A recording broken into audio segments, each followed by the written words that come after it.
मंदिर या हिंदुत्व की राजनीति के आरोपों में हमेशा बीजेपी की रहती है, विपक्ष के हमेशा निशाने पर होती है।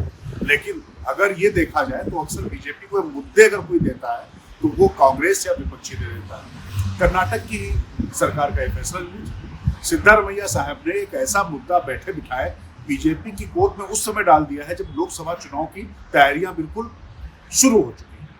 और स्थिति ये है कि साथ में जो दूसरे धर्म हैं उनकी तरफ नजर इनायत है और यहाँ से पैसे उल्टे लेने की बात है। इसको जजिया कर भी कहा जा रहा है बीजेपी की तरफ से। नमस्कार, मैं हूँ राजकिशोर। बुलंद भारत टीवी के डिजिटल प्लेटफॉर्म पे हम बात कर रहे हैं कर्नाटक में जो मंदिरों से टैक्स लेने के लिए एक नया कानून, बल्कि यूँ कहें कि जो पुराना जो मंदिर, जो हिंदू वाला मंदिरों का कानून, बंदोबस्त वाला जो कानून था, उसमें कुछ संशोधन किए गए। इस संशोधन के तहत जितने भी मंदिर 1 करोड़ से रुपए के ज्यादा का दाम में आता है उसमें 10% उनको देना होगा और 10 लाख से 1 करोड़ के बीच जो है उनको 5% टैक्स देना होगा। अच्छा, ये टैक्स सिर्फ हिंदू मंदिरों पर ही लागू है। और जब इससे पहले जब बजट आया कर्नाटक की सिद्धारमैया सरकार का, तो उसमें जो मुस्लिम वक्फ बोर्ड है, वक्फ बोर्ड के लिए 100 करोड़ रुपए का इंतजाम किया गया। ईसाई जो संस्थान है, जो ईसाई धर्म स्थल है, उनके लिए 200 करोड़ रुपए का इंतजाम किया गया और 10 करोड़ रुपए जो हिंदू मंदिर है उनके लिए किया गया। अब आप सोचिए कि ये जो विरोधाभास है, बहुसंख्यक आबादी के मंदिरों के लिए जो आप व्यवस्था कर रहे हैं वो कम पैसा दे रहे हैं, पैसा आप दे रहे हैं अल्पसंख्यक संस्थानों को ज्यादा। यहाँ तक भी कोई प्रतिक्रिया नहीं हुई, तो अब प्रतिक्रिया देने के लिए उन्होंने बाध्य कर दिया बीजेपी और आरएसएस या अन्य हिंदूवादी संगठनों को ये कानून में संशोधन करके। दरअसल जब धर्मांतरण विरोधी कानून जब पुरानी कर्नाटक की सरकार लाई थी, उसी समय सिद्धारमैया ने इस पे एंटी लाई थी और कहा था कि वो आते ही इस कानून को भी निरस्त करेंगे, क्योंकि जो ईसाई मिशनरी थी उनका ऐसा कहना था कि दक्षिणपंथी संगठनों के हमले उन पर बढ़ गए हैं, तो सिद्धारमैया उनके पक्ष में खड़े हुए थे। तो आते ही उन्होंने पहले धर्मांतरण विरोधी जो कानून था, जो उत्तर प्रदेश की योगी सरकार से प्रेरित होकर कर्नाटक में लाया गया था, उसको हटाया। उसके बाद ये जो मैं आपको बता रहा हूँ, नया उन्होंने जो है हिंदू धार्मिक स्थलों वाला बम फेंक दिया। और इस खास बात जानते हैं क्या है, जो बंदोबस्त को लेकर जो बात आ रही है, इसमें जो सबसे बड़ा जो पेच आ रहा है वो पेच आ रहा है कि जो गैर हिंदू ट्रस्ट में सदस्य बन सकेंगे, उसमें उनके प्रबंधन की जिम्मेदारी होगी। मतलब ये कि हिंदू मंदिरों की जिम्मेदारी ईसाई, मुस्लिम या अन्य धर्म के लोग संभालेंगे। ये चीजें अन्य धर्मों पर लागू नहीं है, ये बात आपको समझनी होगी।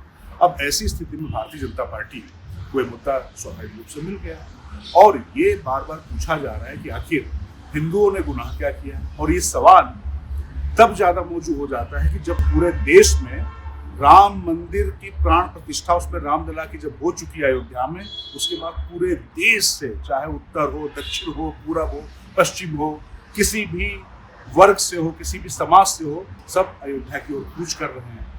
ऐसे में सिद्धारमैया सरकार ने ये कानून लाकर जिस तरीके से भाजपा को मौका दिया है, आप मानकर चलिए कि चुनावों से पहले पहले इसको लेकर सिर्फ कर्नाटक की राजनीति में घमासान नहीं होगा, ये पूरे देश में इसकी गूंज सुनाई देगी। तो वैसे एक बात और आपको बता दें, मंगलोर में 10 करोड़ रुपए की लागत से एक हज भवन भी बनाया जा रहा है।